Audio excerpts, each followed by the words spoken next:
কয়েকটি দেশের student visa মূলত রিফিউজ হবে যদি তারা অ্যাপ্লিকেশন করে এবং একটি দেশের skill worker entry clearance refuse হবে। তো সেক্ষেত্রে যেটা চেঞ্জটার কথা যেটা বলা হয়েছে, যেটা আমি বলেছি 6th of March 2026 A changes to the immigration rule এটা পাবলিশড হয়েছে এবং যেটা ইফেক্টিভ হবে 26th of March 2026 থেকে। তো স্কিল ওয়ার্কারের এন্ট্রি ক্লিয়ারেন্স রিফিউজ হবে যদি কেউ আফগান ন্যাশনাল হয়ে থাকে তাদের জন্যে। এবং আরো ৪ টি দেশ আছে।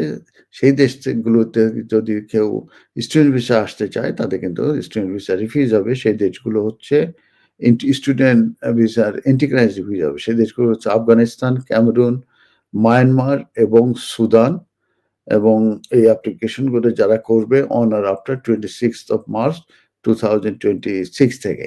তবে যারা ইন কান্ট্রি অ্যাপ্লিকেশন করবে ফর পারমিশন টু স্টে তারা কিন্তু আনএফেক্টেড থাকবে এবং এই এটা মূলত আ এই অ্যারেঞ্জমেন্টটা রিভিউ করা হবে আ অন এ 2 মান্থলি বেসিস ২ মাস পর কিন্তু এটা রিভিউ করা হবে।